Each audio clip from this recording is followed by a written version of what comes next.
Quais são os seis sentimentos bases da alma humana, hein?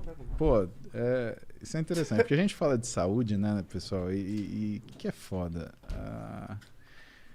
A saúde para as pessoas, na verdade, eu acredito que seja uma coisa intangível, porque a gente não reconhece saúde, Monarca, a gente reconhece a falta dela. É verdade. A gente reconhece saúde de alguma forma também. Cara, tipo, eu olho pra você e falo, puta, esse cara tá saudável. Não, tá, mas assim, quando sou eu só presto atenção quando eu tô fudido. Sim. É verdade, é verdade. É exatamente isso. Não, e isso engana. Por exemplo, eu tô com uma dor no joelho miserável, porque eu me machuquei semana passada. Então, você vê, dor é uma coisa que a gente convive, né, normal, mas a saúde também engana. Quando você vai avaliar a saúde do outro, né, isso é muito complicado, mas a saúde própria é difícil a gente quantificar, porque a gente está acostumado a perceber doença. E quando a gente vai cuidar de um paciente, por exemplo, que faz atividade física, né, a parte mais difícil do médico de esporte, na verdade, é você fazer uma avaliação, porque até então ele é uma pessoa saudável que quer fazer exercício. Pra você ter uma ideia, no meu consultório, todo mês a gente faz diagnóstico de pelo menos 2 casos de câncer em pacientes que a gente está avaliando pré-exercício. Pois é. Pré-exercício. E assim, é uma pessoa que quer treinar e que não vai em médico, mas quer ir no médico do esporte, porque já tem acompanhamento nutricionista, ou resolve fazer um check-up para começar a treinar, ou precisa de orientação, como é um consultório direcionado para a parte de performance, nutrição, treinamento, a pessoa chega lá, só que, cara, eu me sinto responsável, então eu faço uma avaliação ampla desse paciente para entender se realmente está bem, né? E é muito comum, infelizmente, né? Câncer de tireoide lá e câncer de cólon, tá? Então a gente sempre... Né, quando o paciente tem alguns indicadores inflamatórios alterados, tem um ritmo de vida alterado, né, a gente investiga sempre um pouco mais. Né, e um outro sintoma que é delicado, mas que costuma florescer. E o que a gente percebe? Que as pessoas elas, têm uma vida meio que compartimentalizada e a gente precisa entender o que para essa pessoa é satisfação. E satisfação e alegria é só um dos 6 sentimentos básicos que a gente vive. Quem são os outros? Medo, raiva, tristeza, repulsa e surpresa. Caralho, tem 3 aí que são negativaços. Não, 4? Teoricamente, os 5 são negativos, mas eu vou aproveitar que você falou que são negativos. Mas se você não tivesse esses 5, Monark, você nunca conseguiria atingir a alegria que está do outro lado. Sabe por quê? Porque o medo, ele te protege daquilo que pode te agredir. A tristeza faz você pensar naquilo que pode te agredir. A repulsa faz você se afastar daquilo que pode te agredir. Surpresa? A surpresa, ela faz você se preparar para as coisas que pode te agredir. E a raiva faz você se defender daquilo que pode te agredir. E se você não usar essas 5 coisas negativas como ferramentas suas, você nunca vai chegar na alegria. E se você não chega na alegria, você descobre que tem 2 outros sentimentos que são menos elementares, mas que estão presentes na nossa vida, que é a culpa e a vergonha. Culpa é quando você trai os seus valores. E vergonha, quando você trai os valores da sociedade que você é inserido. E nessa mistura, nessa sopa inteira, o que a gente tem que descobrir das pessoas quando elas falam, por exemplo, quero emagrecer, ou então quero ganhar massa muscular. Você precisa descobrir por que essa pessoa quer chegar nisso. Isso é um alvo de discussão minha e da minha esposa muito frequente. Minha esposa é nutricionista, ela é especialista em comportamento alimentar, né? Ela tem uma pós-graduação sobre isso. E a gente discute muito em níveis, né, mais elevados e mais difíceis o que fazem as pessoas serem felizes ou não, o que traz satisfação para elas. O que a gente observa? Que existe uma diferença muito grande entre 2 tipos de pessoas que a gente pode dividir do grupo das pessoas que querem mudar a forma de viver ou a forma de se apresentar. Porque, entenda, o seu físico ele faz parte da sua identidade. E muita gente fala para você, olha, você pode mudar. E você pode mudar. A questão é, por que você vai mudar? Porque se você muda porque você não gosta de quem você é completamente diferente de você mudar porque você gosta de quem você é e quer melhorar. E o que eu e ela percebemos ao longo desses anos trabalhando? Que quando você tem uma pessoa que gosta de si e quer melhorar, essa pessoa ela começa a fazer uma atividade e ela vai até o final. Ou, que não tenha final, ela se sucede de uma forma progressiva. Por isso a palavra sucesso. E quando você tem uma pessoa que não gosta de si, o que acontece? ela não vai gostar da progressão. E o que vai acontecer então? Ela vai desistir. E o problema não é quem não aceita o desafio, é quem desiste diante dele. Porque o que faz com que você mude alguma coisa é consistência. Caramba, eu viajei aqui, né? Não, tu tá dando uma aula. Caralho, eu tô me sentindo merda, tá ligado? Não, velho, pelo amor de Deus, não tô falando aqui. Não. É super interessante isso. E é total. Eu nunca tinha parado pra pensar nesse negócio, né? E eu acho que tem muita gente que não se gosta realmente. É isso que eu tava pensando enquanto você tava falando, sabe? E como que você faz pra se gostar? Tipo, e por que será que as pessoas não se gostam? Como elas descobrem porque elas não se gostam? Né? Cara, eu vou ter que falar outro acrônimo pra você, tá? Então a gente falou dos 6 sentimentos básicos da vida humana, a gente falou de mais 2. Vou falar de uma coisa que a gente chama de RAIN, tá? RAIN, ele é um acrônimo daquilo que tem que ser a sua atitude quando você se vê de frente a um desafio, uma dificuldade ou um problema. O que você faz, né, no seu dia a dia? Primeira coisa, você tem que se confrontar. Né? E aí tem um problema grande que tem muita gente que não se gosta porque evita se confrontar. E a gente precisa confrontar nossos medos, nossas tristezas, como eu falei, nossa repulsa, nossa raiva. Né? A gente precisa olhar pra gente e entender do que a gente quer ou não. Né? E aí vem a gente aprender a falar não, a gente aceitar aquilo que nos desafia. Mas existe uma forma muito técnica de você fazer isso. E é justamente por esse acrônimo. O que é a primeira coisa, RAIN? Reconhecer. Então você olha para aquilo e fala, isso me incomoda. Segunda coisa, aceitar. Você é assim. O meu cabelo é crespo, mas eu gosto de cabelo liso. Mas eu tenho que primeiro aceitar que o meu cabelo é crespo e me sentir bem com ele. Porque aí, quem sabe, eu coloco o cabelo liso e percebo que esse cabelo liso, eu faço um alisamento e percebo que esse cabelo liso, por exemplo, não me agrada tanto quanto eu imaginava. Terceira coisa, investigar. Reconhecer, aceitar e investigar. Por que você vai investigar? Você tem que entender de onde vem aquilo de você. E por último, não identificar. Ou seja, você nunca vai trazer para você. Você é um sentimento ruim, fique aí.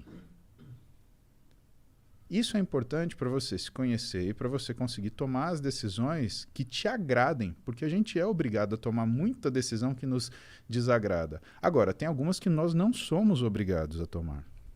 Tem coisa que nós não somos obrigados a ouvir. E a gente tem que limitar esse barulho externo. Até porque a gente fala, não interessa o que os outros falam. Interessa, sim.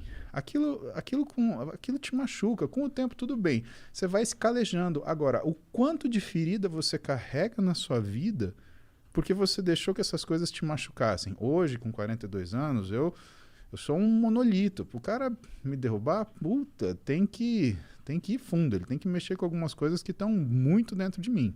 Agora, quando eu tinha 15, quando eu tinha 12... O próprio lance de fazer musculação. Cara, por que alguém começa a fazer musculação e quer ficar grande?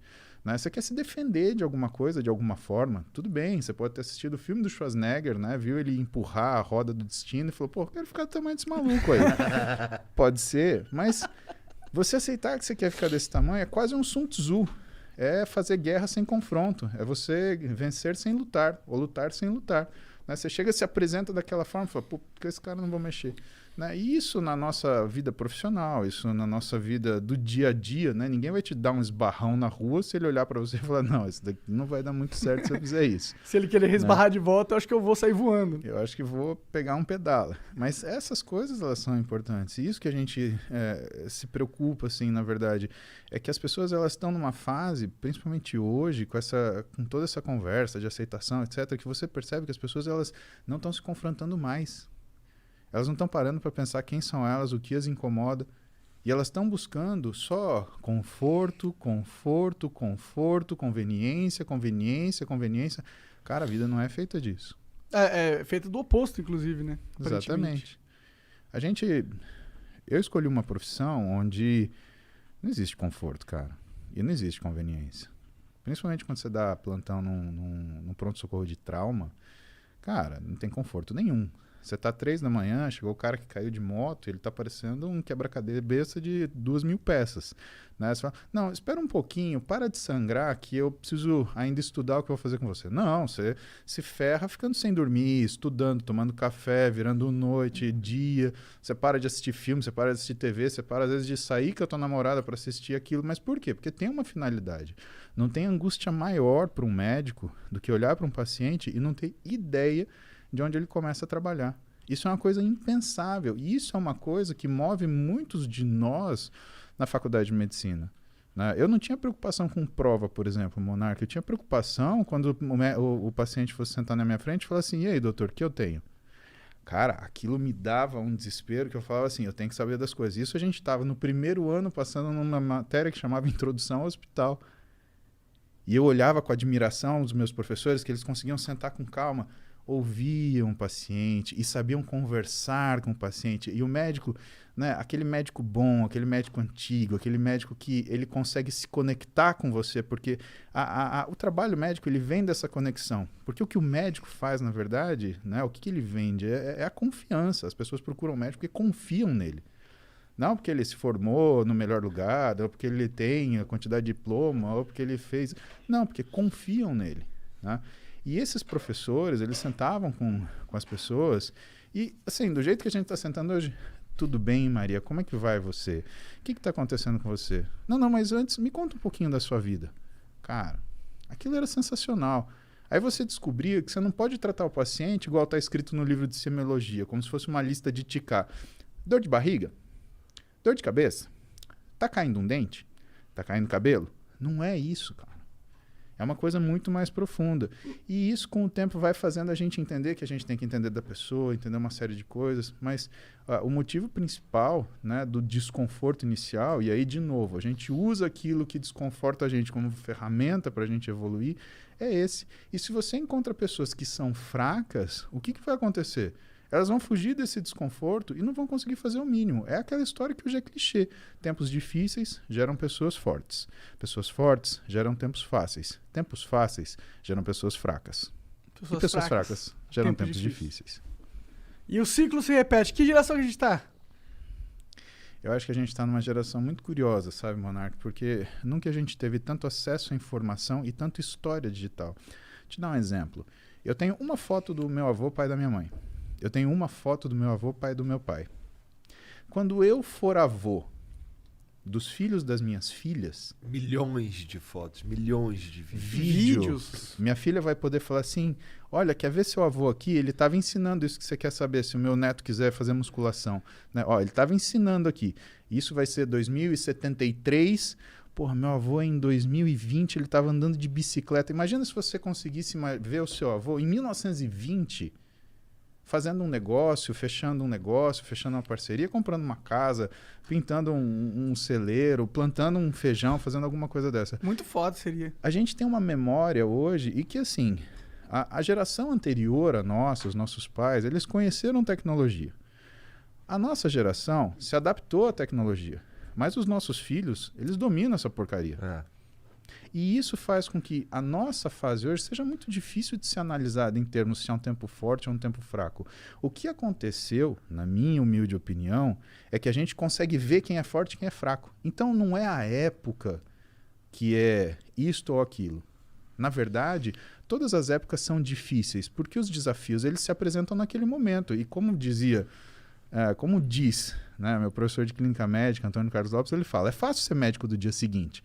Quando o paciente está no leito, quando o paciente está todo controlado, medicado, você ser o médico que chega no outro dia e começa a pôr defeito, podia ter feito isso, podia ter feito aquilo. Cara, vai lá atendendo pronto-socorro, o cara sofrendo, gritando, berrando, passando mal, ficando tonto, desmaiando, a família desesperada, olhando para você cansado, com sono, sem tomar banho, com fome. Cara, então é fácil a gente avaliar, falar, foram tempos fáceis, foram tempos difíceis.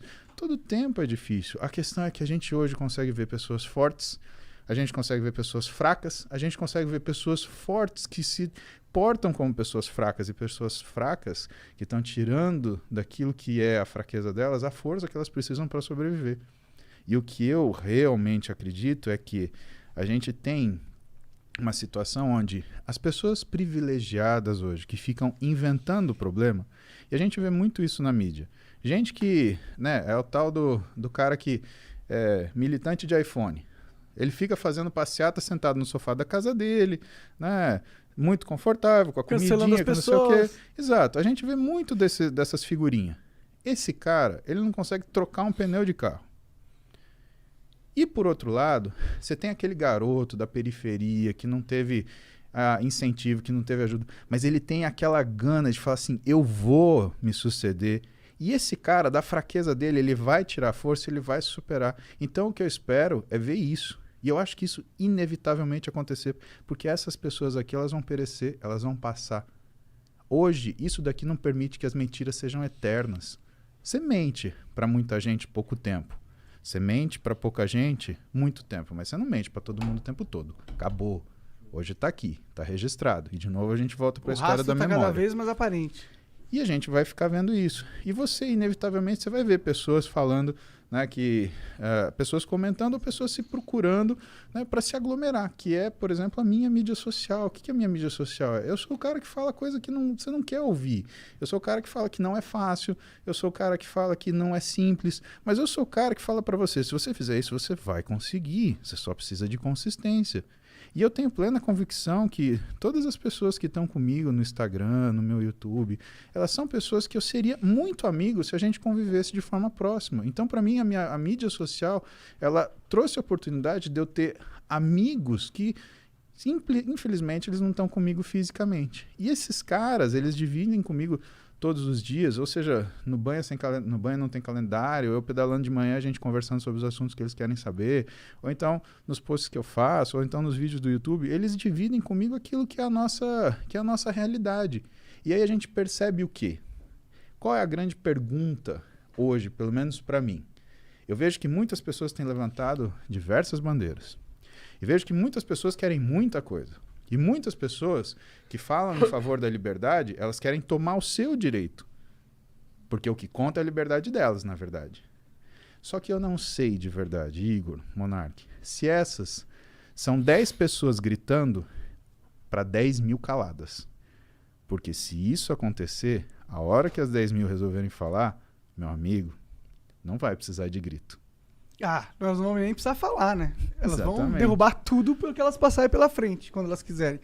Mas eu não sei, porque a democratização da informação e da palavra é real. Muita gente hoje conversa, fala, sabe? Eu acho importante. O Rafinha falou isso. O Rafinha falou uma coisa que eu acho que ele tem absoluta razão, cara. Ele falou, qualquer um pode falar qualquer coisa. Né? Isso chama direito à opinião. Ah, mas você não é médico, você não vai falar isso, ou você não é, sei lá, político, você não vai falar aquilo. Não, cara, você tem que ouvir o que a pessoa acha. Porque se você não ouvir o que a pessoa acha, você nunca vai conseguir colocar ela no caminho certo. A única coisa que tem que acontecer é respeito. E assim, você saber seu lugar. Vou te dar um exemplo claro hoje sobre essa questão de sabermos o nosso lugar. Eu brinquei com o Júlio, com o Renato, a gente fez aquele desafio dos 60 dias para...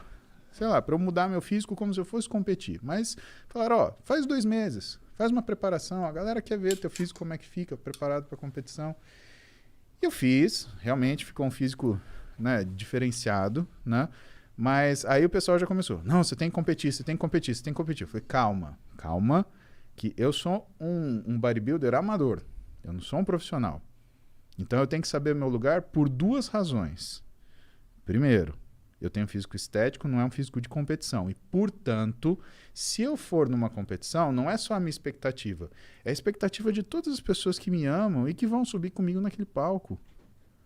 E eu tô tranquilo em frustrar as minhas expectativas, porque eu topo o jogo. Mas eu ia lamentar demais se eu frustrasse a expectativa, principalmente da minha família. Segunda coisa, os caras que estão competindo ali são atletas. Isso significa que eu até devo respeito a eles. Por quê? Porque se eles são atletas, eu não vou chegar com um físico de estética para falar, olha só, eu acho que o meu físico de estética, ele se equipara ao seu físico de atleta. É que nem o cara que tira racha de final de semana ilegal, ele sentar um dia e falar assim, dá esse carro de Fórmula 1 aí que eu vou pilotar e vou ganhar de todo mundo. Ou aquele bonitão que fica na arquibancada do jogo de futebol, dribla, né? Meu, Falar de fora é fácil. E eu não quero ser um cara que fala de fora. Então, eu aplaudo os atletas, felicito eles, mas hoje, vendo a minha situação atual, eu respeito eles, não me colocando para competir com eles e para deixar as pessoas confusas. A gente não tem o direito de confundir as pessoas, porque um físico estético, ele agrada. Um físico atlético, ele nem sempre agrada, mas ele vence competição. E aí fica o grande dilema. Será que eu tenho o direito de complicar a cabeça das pessoas e fazer com que elas achem que aquilo que é uma competição muito específica, ela pode ser orientada por aquilo que é a opinião de pessoas que não estão avaliando o esporte e sim o gosto pessoal? Então, isso é um exemplo disso. Entendi. Você, tipo, não quis comprar o hype dos seus fãs e achar que você ia ser o Mr. Olímpio. Eu acho que eu não posso fazer isso, na verdade. Se eu tivesse um físico competitivo, isso é outra coisa. Mas a questão é, hoje, né, chegar num físico competitivo tem uma série de situações que vão gerar e que talvez não sejam boas para mim. Talvez, né, eu vá gastar com isso, do ponto de vista de esforço pessoal, muito mais do que eu realmente vou ganhar. Você já é Sim. médico, né? Que é a minha função, que é o meu coração, cara. E é um puta médico, né? É o que dizem, pelo menos. Pois é.